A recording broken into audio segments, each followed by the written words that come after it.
जय जोहार। छत्तीसगढ़ी प्रमुख प्रादेशिक समाचार के संग मैं किरण वर्मा।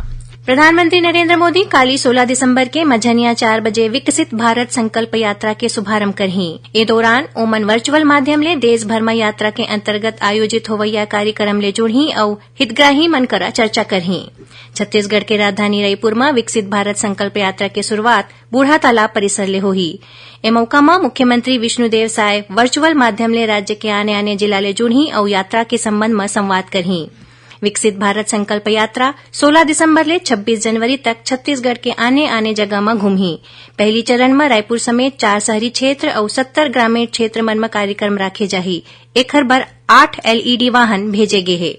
ये यात्रा के दौरान केंद्र सरकार के आयुष्मान भारत, प्रधानमंत्री आवास योजना, उज्ज्वला योजना, किसान क्रेडिट कार्ड जैसे फ्लैगशिप योजना मन ला मोबाइल वैन के जरिया जन जन तक पहुंचाए जाही। मुख्यमंत्री विष्णुदेव साय आज स्वास्थ्य विभाग के समीक्षा बैठक लीन।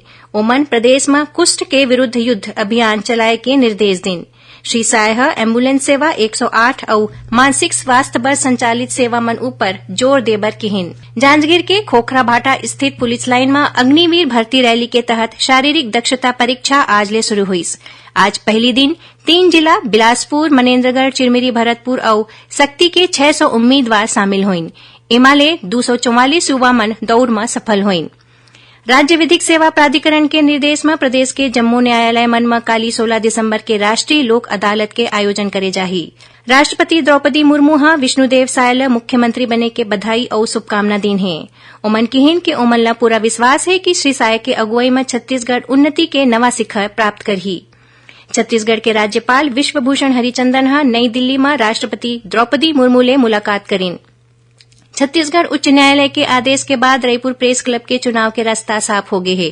चुनाव के मांग ला लेके दायर करे गई याचिका ऊपर सुनवाई करत न्यायाधीश गौतम भादुड़ी पंजीयक फर्म और सोसाइटी ला मतदाता सूची के परीक्षण कराए के बाद रायपुर प्रेस क्लब के चुनाव कराए के निर्देश दिन है और नवा रायपुर स्थित हिदायतुल्ला नेशनल लॉ यूनिवर्सिटी के 7वां दीक्षांत समारोह 17 दिसंबर के आयोजित करे जाही।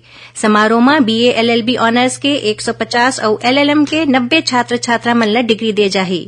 ए रहिस अब तक के प्रमुख प्रादेशिक समाचार। जय जोहार।